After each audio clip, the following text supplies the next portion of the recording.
Hi hello வணக்கம். நான் Satish. Welcome to my easy boy English channel. நீங்கள் கடந்த இரண்டு வீடியோலையும் பார்த்துருப்பீங்கன்னு நான் நினைக்கிறேன். படித்து பயன்பெற்றிருப்பீங்க. இப்போ அந்த வரிசையில் நான் இப்போ ஆர்டிகிள்ஸ் என்னன்னு சொல்லி பார்க்க போகிறேன். ஆர்டிகிள்ஸ்ன்றது சுட்டுடை சொல். சுட்டுடை சொல் என்றது நாங்கள் மெயினாக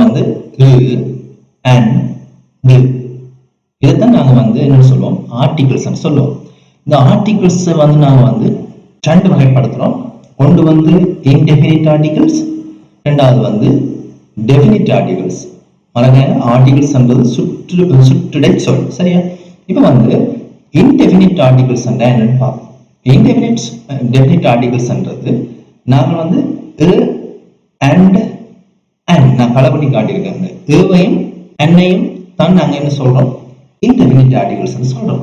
அதாவது ஒரு பொருளையோ அல்லது பெர்சனையோ சுட்டி காட்டுறது பயன்படுத்துவோம். இப்ப உதாரணமா பாருங்க, ஒரு புத்தகம், a book, a dog, a chair, a man, a school. இப்ப இப்படியா இதுல சுட்டி காட்டுறதுக்கு நாங்க பயன்படுத்துறோம். இப்ப பாருங்க, AEIOU கொண்டு ஒரு எழுத்து ஆரம்பிக்குமாக இருந்தால், அப்ப சும்மா நோமலாக இருக்குமாக இருந்தால் நாங்கள் பயன்படுத்துகிறோம். இப்ப சில சொற்கள் வொவல்ஸ், ஆங்கில உயிரெழுத்துக்கள்ல ஆரம்பிக்கும். அதாவது AEIOU இருந்து ஆரம்பிச்சால் நாங்க என்ன செய்வோம், ஏவுக்கு பதிலாக அண்ணன் பாவிப்போம், சரியா? இப்ப பாருங்க, அந்த அண்ணன் எங்க பாவிக்கலாம்னு பார்ப்போம். an apple, an uncle, an American, an orange, an Indian, an office, an idea, an engineer, an eye, an owl, an umbrella, an umpire. இப்போ இதுல எல்லாம் நான் அந்த ஆரம்ப எழுது கலை பண்ணி காட்டியிருக்கேன். அதெல்லாம் வொவல்ஸ், AEIOU ஆரம்பிக்கிறதா இருக்கும். அதனால தான் நாங்கள் அன்னை சேர்த்திருக்கிறோம். இங்க நாங்கள் பயன்படுத்தக்கூடாது, சரியா? ஆகவே இப்படியான சொற்கள் வந்தால் நாங்கள் அன்னை பயன்படுத்த வேண்டும். இப்ப பாருங்க, எப்படி என்றாலும் சில சொற்கள் பாருங்க ஏச்சில ஆரம்பிச்சிருக்கும்.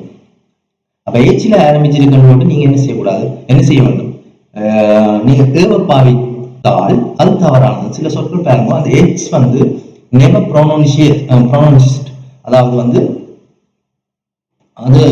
ஏச் நாங்கள் உச்சரிக்க மாட்டோம். அங்க ஏச் சைலண்ட் லெட்டரா இருக்கும். அப்ப அடுத்து வர சொல் தான் அங்க உச்சரிக்கப்படும். ஓ, இப்ப பாருங்க, அப்படியான சொற்கள் வந்தா நாங்கள் அன்னம் பாவிக்க வேண்டும். இப்ப பாருங்க, இப்ப அவர் நாங்கள் ஒவ்வொருத்தான் முன்னுக்கு உச்சரிக்கிறோம். அங்க ஏச் சைலண்டா இருக்குது. கவர் வாசிக்கிறோம் இல்ல தானே, அவர் ஏச் சைலண்ட் லெட்டரா இருக்குது. அதனால நாங்கள் உயிரெழுத்துக்கு முன்னால நாங்க என்ன செய்வோம், அன் பாவிக்கணும். அப்ப ஏச் அங்க சைலண்ட் அடிக்கிறபடியா அன் அவர், சரியோ, an owner, an honest man. அப்ப வடைய ஞாபகப்படுத்தணும், எச்சில ஆரம்பித்தாலும் பாவிக்காம நாங்கள் ஏன் பாவிக்கிறோம், அந்த எச்சுக்கு அங்க உச்சரிப்பு இல்லை. அப்ப சைலண்டா நிக்குது. அதனால நாங்கள் ஓவை உயிரெழுத்தண்டு கருதி நாங்கள் அன் சேர்க்கிறோம். ரைட். இப்ப பாருங்க, எப்படி இருந்தாலும் சில பாருங்க, சில நேரத்துல வொவல் சில சொற்கள் ஆரம்பிக்கும். ஆனா அப்படியான சொற்களுக்கு நாங்கள் என்ன செய்வோம், அங்க அன்பாவிக்கிறீர்கள் பாவிப்போம். பாருங்க, கன்ஃபியூஸா இருக்கும். ஆனா வடிவா மெமரை பண்ணி பாருங்க.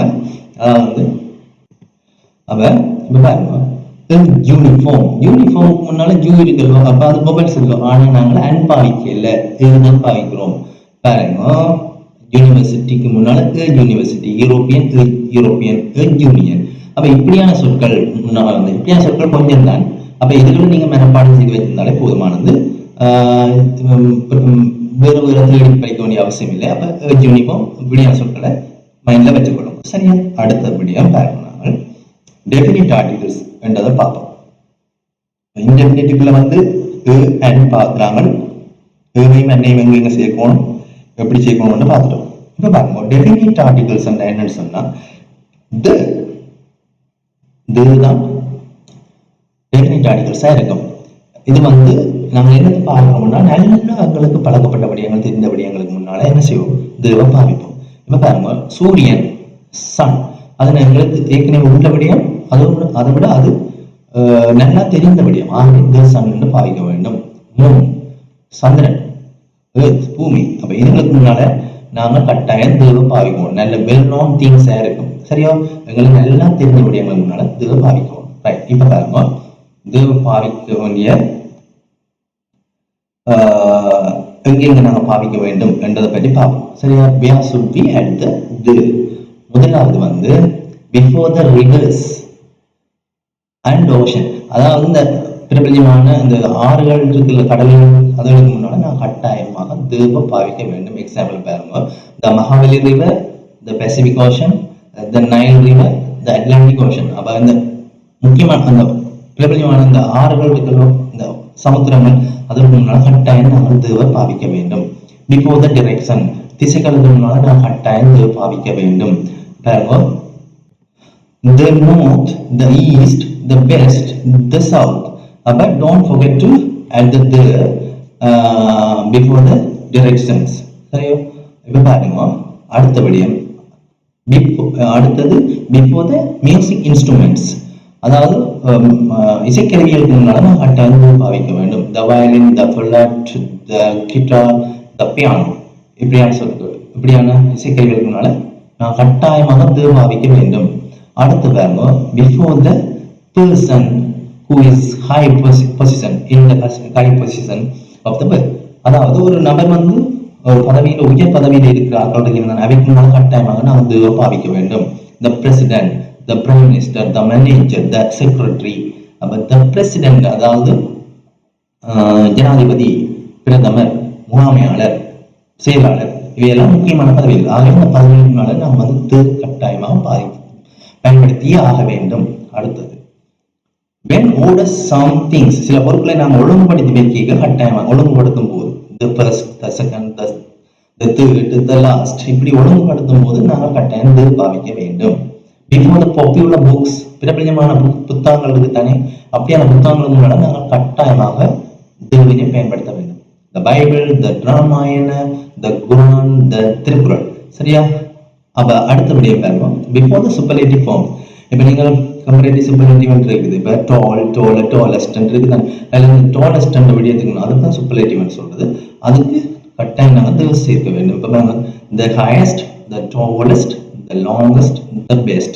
அப்ப சூப்பர்லேட்டிவ் முன்னால கட்டாயம் த பாவிக்கணும். சரி, அடுத்து where should not be at the. இப்ப பாருங்க, நம்ம எங்க பாவிக்கணும்னு பாக்குறாங்க, இப்ப எங்க பாவிக்க கூடாதுன்னு பாக்குறோம். பாருங்க, example, before the humans name, அதாவது மனிதனுடைய பேர்கள் இருக்கு தானே, அதுக்கு முன்னாடி த குமார், த சாந்தி என்று பாவிக்கிறது தவறானது ஆகும். ஆகவே நார்மலாவே குமார், சாந்தி அதுதான் சரியானதாக இருக்கும். அதே போல பிஃபோர் பிளேசஸ், இடங்களுக்கு முன்னால நாங்கள் வந்து ஒருபோதும் தேவனை பயன்படுத்தக்கூடாது. ஜப்னா, த கொழம்பு என்று பாவிச்சா அது தவறானது ஆகும். ஆகவே ஜப்னா, கொழம்பு என்றுதான் சரியானது. அதே மாதிரி இப்ப பாருங்க, பிஃபோர் த மெட்டல்ஸ், அதாவது உலோகங்களுக்கு முன்னால நாங்கள் தேவனை பயன்படுத்தக்கூடாது. இரும்பு, தங்கம், சில்வர், அதாவது அயன், கோல்டு, சில்வர், அதுக்கு முன்னாடி தேவ பாவிச்சால் என்ன, அது தவறானது ஆகும்.